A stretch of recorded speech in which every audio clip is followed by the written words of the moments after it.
देखिए, नासा का Parker solar probe, वो यान जिसने सच में सूरज को छू लिया। जी हाँ, जिस सूरज को देखना भी मुश्किल है, जिसकी गर्मी से धरती तक झुलस जाती है। हाँ, ये सुनने में पागलपन लगता है, लेकिन यही पागलपन है जिसने इंसानियत को आज सूरज तक पहुंचाया है। नासा ने पार्कर सोलर प्रोब मिशन को 12 अगस्त 2018 को केप कैनावेरल से लॉन्च किया था। इसका लक्ष्य साफ था, सूरज के सबसे पास जाकर उसकी रहस्यों को समझना।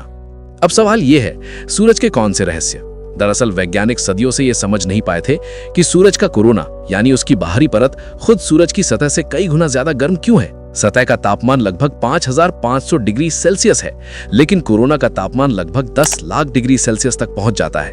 यह असंभव लगता था, क्योंकि बाहर की परत का इतना गर्म होना किसी भी तर्क से मेल नहीं खाता। इसीलिए नासा ने कहा, अगर हमें सच जानना है तो हमें सूरज के भीतर झांकना होगा। अब यह काम आसान नहीं था, क्योंकि सूरज के पास पहुंचना मतलब ऐसी जगह जाना जहां रेडिएशन, गर्मी और ग्रेविटी सब दुश्मन है। इसीलिए नासा ने पार्कर को बनाया गया अब तक के सबसे हाईटेक सिस्टम से।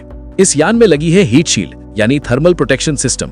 ये 11.5 सेंटीमीटर मोटी कार्बन कंपोजिट शील्ड है जो 1377 डिग्री सेल्सियस तक की गर्मी झेल सकती है। ये सूरज की तरफ वाली सतह को ब्लॉक करती है और यान के अंदर का तापमान सिर्फ 30 डिग्री सेल्सियस पर रखती है। फिर इसमें ऑटोनॉमस नेविगेशन सिस्टम है, मतलब पार्कर खुद तय करता है कि किस दिशा में झुकना है, ताकि उसका हीट शील्ड हमेशा सूरज की तरफ रहे। वो खुद अपनी पोजीशन एडजस्ट करता है, क्योंकि वहां कम्युनिकेशन में लगभग 8 मिनट का डिले आता है।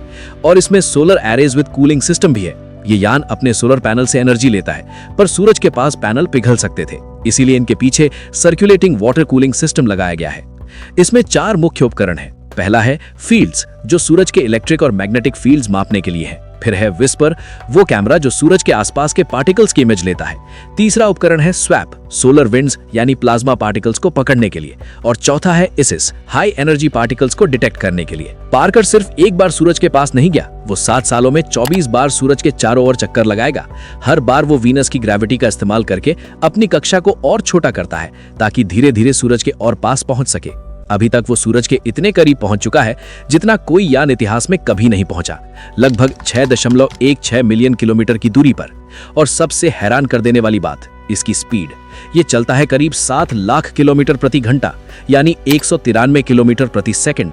ये अब तक का सबसे तेज मानव निर्मित ऑब्जेक्ट है। और पार्कर ने सूरज से खोजा भी बहुत कुछ है। जैसे पहली खोज है, पार्कर ने पाया कि सूरज के मैग्नेटिक फील्ड्स एकदम जटिल और उलझे हुए हैं। कभी कभी अचानक फ्लिप करते हैं, यानी दिशा बदल लेते हैं। इन्हें वैज्ञानिक कहते हैं मैग्नेटिक स्विचबैक्स। यही चीजें सोलर विंड्स को तेज कर देती हैं। दूसरी खोज है, इसने पहली बार सोलर विंड के अंदर प्रवेश किया, यानी वो वहां पहुंचा जहां सोलर हवा बनती है। इसने दिखाया कि ये हवाएं असल में छोटे छोटे मैग्नेटिक ब्लास्ट से बनती हैं, जिन्हें हम धरती से स्टॉर्म के रूप में महसूस करते हैं। तीसरी खोज है, पार्कर ने यह भी पाया कि सूरज के पास माइक्रोस्कोपिक डस्ट पार्टिकल्स हर समय जलते और दोबारा बनते रहते हैं, यानी सूरज के आसपास एक तरह का डस्ट सर्कल है जो लगातार नष्ट और पुनर्निर्मित होता रहता है। अब सवाल ये कि हमें इससे क्या मिला? तो जवाब है हमारा भविष्य सुरक्षित करना।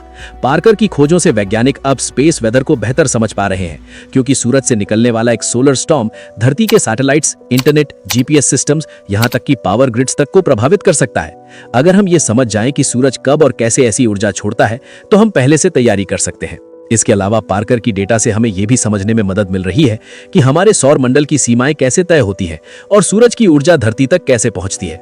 सोचो, 6 साल पहले लॉन्च हुआ एक यान आज सूरज के अंदर झांक रहा है। जहां जाने की कल्पना तक करना असंभव था, मतलब वहां अब इंसान पहुंच चुका है। ये सिर्फ एक मिशन नहीं, ये एक सबक है कि इंसान की जिज्ञासा ही उसकी सबसे बड़ी ताकत है। और शायद आने वाले कल में जब कोई नई सभ्यता खोजेगा, तो वो कहेगा, हाँ, यही वो युग था जब इंसान ने अपने सितारे को छू लिया था।